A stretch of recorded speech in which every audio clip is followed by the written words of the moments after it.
Bismillahirrahmanirrahim. Assalamualaikum warahmatullahi wabarakatuh. Perkenalkan, nama saya Tafarel Mubarak. Saya berasal dari kelas D, jurusan Sistem Informasi, Fakultas Teknik, Universitas Muria Kudus. Pada hari ini saya akan mempresentasikan salah satu jurnal yang kemarin saya cari di internet, yaitu berjudul Instrumen Inovatif Kebijakan Moneter dan juga kebijakan fiskal. Langsung saja kita ke pembahasannya. Yang pertama ada kebijakan moneter. Nah, kita bahas apa sih itu kebijakan moneter. Nah, ini pengertian kebijakan moneter. Kebijakan moneter adalah kebijakan makroekonomi otoritas moneter atau serangkaian tindakan yang ditujukan untuk mengelola permintaan agregat melalui kondisi pasar uang atau suku bunga jangka pendek, nilai tukar nominal, atau tingkat saat ini. Nah, jadi kebijakan moneter itu intinya serangkaian tindakan yang ditujukan untuk mengelola permintaan melalui kondisi pasar uang. Nah, pasar uangnya ini bisa berupa suku bunga jangka pendek, nilai tukar nominal, atau tingkat saat ini. Kita lanjut. Instrumen kebijakan moneter ada 5, yaitu yang pertama kebijakan kredit ketat. Kebijakan yang satu ini berhubungan dengan pengawasan. Nah, jadi kebijakan kredit ketat ini berhubungan dengan pengawasan, intinya ini. Yang kedua, kebijakan diskonto. Kebijakan untuk menambah atau mengurangi jumlah uang yang beredar di masyarakat. Nah, kebijakan diskonto ini berfokus pada 2, yaitu menambah atau mengurangi jumlah uang yang beredar. Nah, yang ketiga, kebijakan himbauan moral.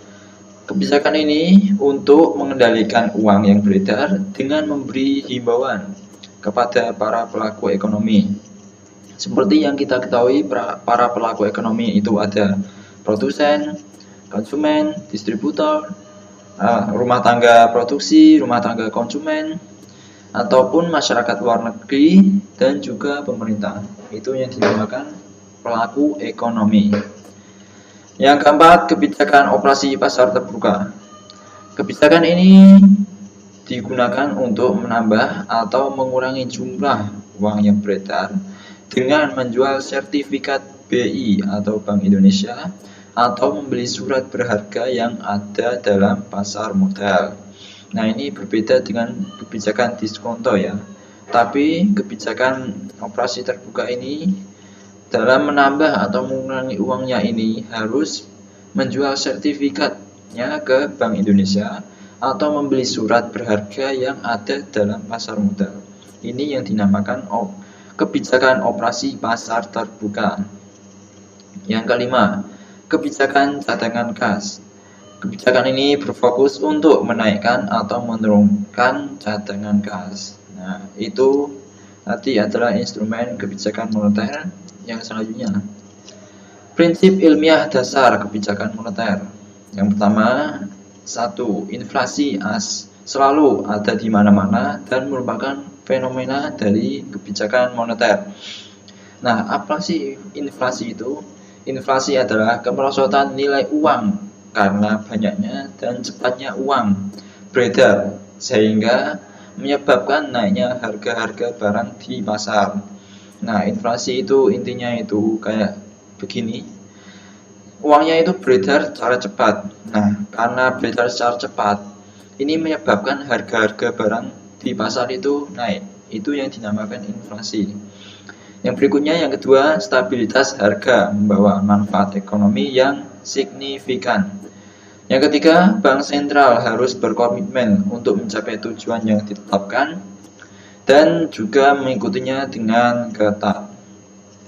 Yang keempat, kebijakan moneter seharusnya tidak ditujukan untuk pengangguran yang rendah, tetapi kebijakan moneter ini harus mengarah pada inflasi yang lebih tinggi.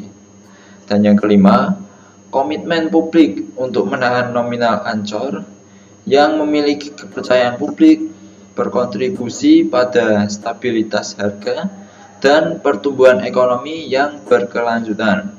Nah, ini semua adalah prinsip ilmiah dasar dari kebijakan moneter. Yang berikutnya, elemen-elemen penting dalam kebijakan moneter.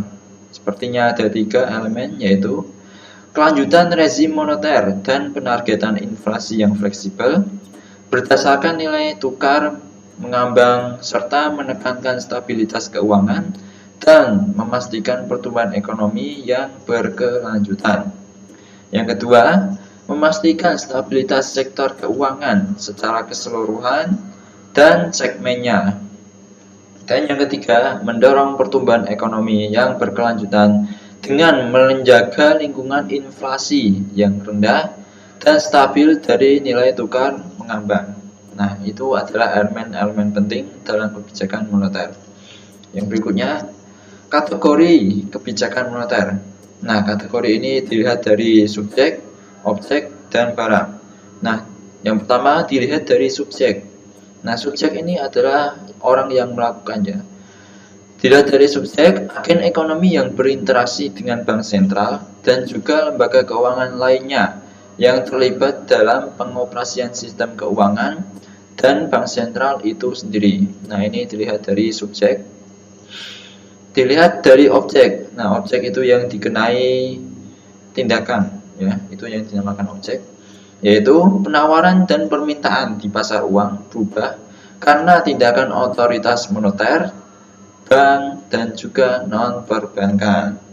Dan yang terakhir, dilihat dari barang, variabel ekonomi yang mencirikan equilibrium di pasar uang, antara lain jumlah uang beredar, suku bunga nominal jangka pendek, nilai tukar nominal, dan juga likuiditas sektor perbankan. Nah, itu semua adalah kategori dalam kebijakan moneter. Dilihat dari subjek, objek, dan barang. Yang berikutnya adalah tantangan kebijakan moneter. Nah, yang pertama, 1. Harus mempertahankan harga komoditas yang rendah. Nah, komoditas ini artinya barang dagangannya. Jadi bisa berarti mempertahankan harga barang dagangan yang rendah. Dan yang kedua, lemahnya dinamika pertumbuhan ekonomi di negara maju dan juga menurunnya tingkat pertumbuhan di negara berkembang. Yang ketiga, peningkatan bertahap suku bunga cadangan Federal Amerika Serikat dan pengurangan pasokan pinjaman ke negara-negara berkembang. Dan yang keempat, memperlambat pertumbuhan ekonomi Cina dan mengalihkan fokus kebijakan domestik dari investasi ke konsumsi. Dan yang terakhir, lemahnya dinamika pertumbuhan ekonomi di negara maju dan juga menurunnya tingkat pertumbuhan pasar di negara berkembang. Nah, ini semua tantangan-tantangan dari kebijakan moneter. Ada 5 ya. Sebenarnya itu masih banyak, tapi saya hanya mengambil 5 ya. Nah, yang berikutnya ada kebijakan fiskal. Apa sih kebijakan fiskal itu? Nah, ini pengertian dari kebijakan fiskal. Kebijakan fiskal adalah segala jenis peraturan dan juga keputusan yang diambil pemerintah demi menjaga stabilitas perekonomian secara makro. Nah, perlu diketahui, kebijakan fiskal ini berkaitan dengan penerimaan dan pengeluaran anggaran pemerintah. Jadi, kebijakan fiskal ini bisa berhubungan dengan APBN dan sejenisnya.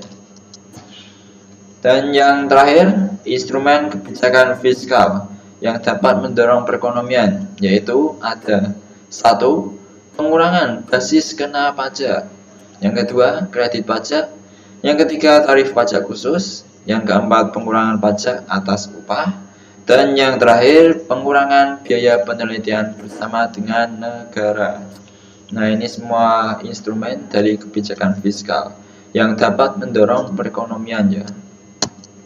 Nah, kesimpulan dari presentasi tadi adalah ketika menerapkan instrumen kebijakan moneter dan fiskal, serta ketika menilai efektivitasnya, perlu diingat bahwa beberapa jenis tindakan pemerintah mungkin tidak merangsang pertumbuhan ekonomi, tetapi hanya untuk memperlambat atau menyebabkan melambat di masa depan.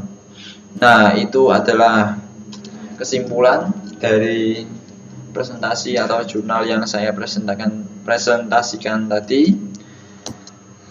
Nah, cukup sekian dari presentasi saya.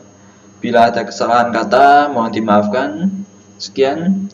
Wassalamualaikum warahmatullahi wabarakatuh.